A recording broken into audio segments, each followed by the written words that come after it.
Hi guys, Marvin here from shopsadapage.com, and today we're going to do an unboxing and review of the ID Cooling DF-12025-ARGB Trio case fans. We're also going to compare it with the non-ARGB version that I've previously reviewed as well. With that said, let's get into it.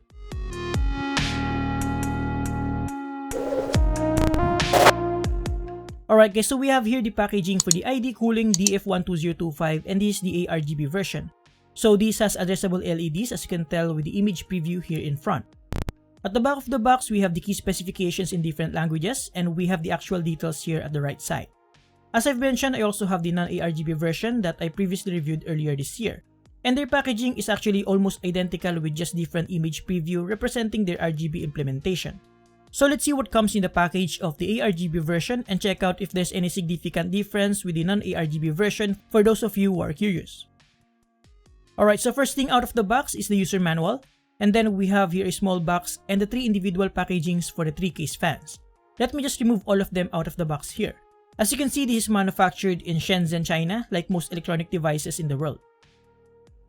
Okay, so right here we have the 3 individual packagings for the case fans. I actually appreciate this kind of detail. Now, let's take a look at the contents of this little box right here. So we have here all the mounting screws, cables, and accessories for this kit. So first, we have an RGB adapter with a rubber cap, a fan splitter so that you can connect all 3 case fans together, an RGB splitter for basically the same function just for the LED illumination. And it also has rubber caps for the male pins, which is a nice touch. Of course, we have some mounting screws for both attaching the fans on the chassis or into a radiator. We also have here the controller for the RGB illumination powered with the SATA connector. And lastly, we have the infrared remote control itself. So for comparison, this is the controller for the ARGB version with 3-pin connector. And here's the controller for the non-ARGB version, which is also powered with SATA but with 4-pin connector directly connected to the controller board itself.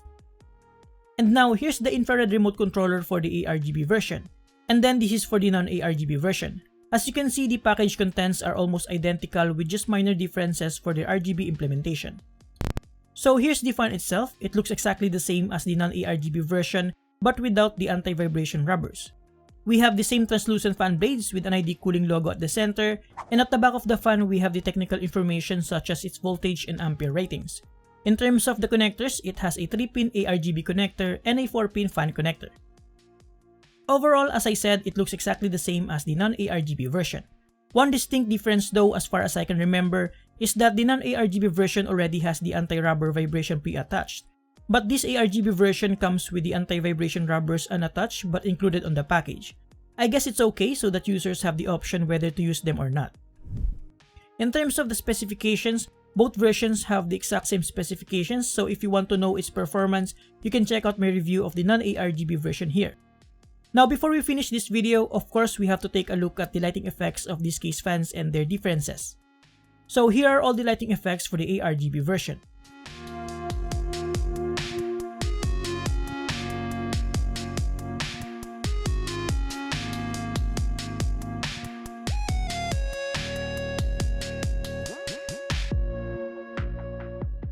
And now here are all the lighting effects for the non-ARGB version.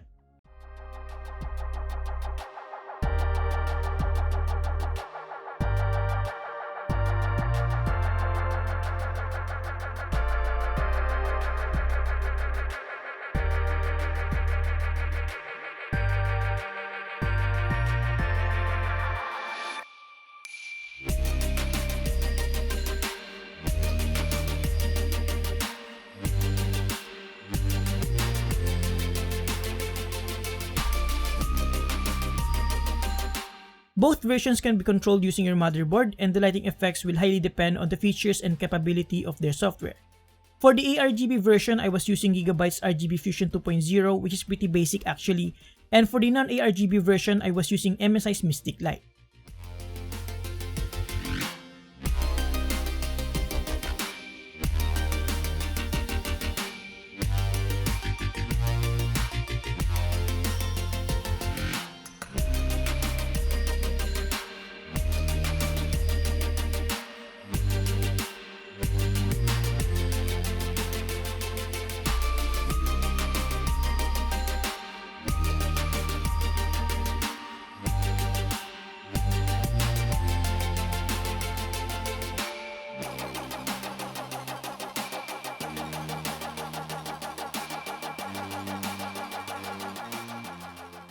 In my opinion, if you want more dynamic effects, I highly suggest you stick with the included remote because the lighting effects using the remote is way better than what we have here with the softwares.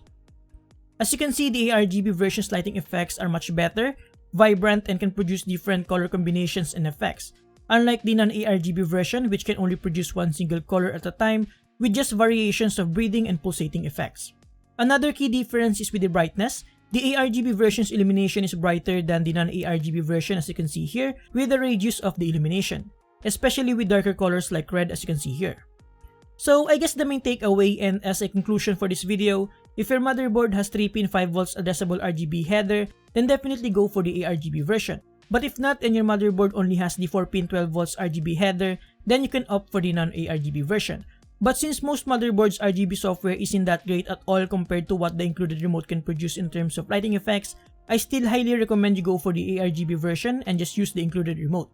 In terms of performance, both versions are pretty much the same and are one of the best bang for the buck set of case fans that you can get out in the market right now. And there you have it guys, thank you for watching. Make sure to check the full article link below. Huge thanks to Sir Tom Burmer for hooking us up with these case fans. He is also a tech reviewer here in the Philippines that mostly reviews PC components and does conduct build guides. So make sure to drop by his channel and comment on one of his videos that you came from this video. Thank you for watching, subscribe if you like this, and see you next time. Have a great day.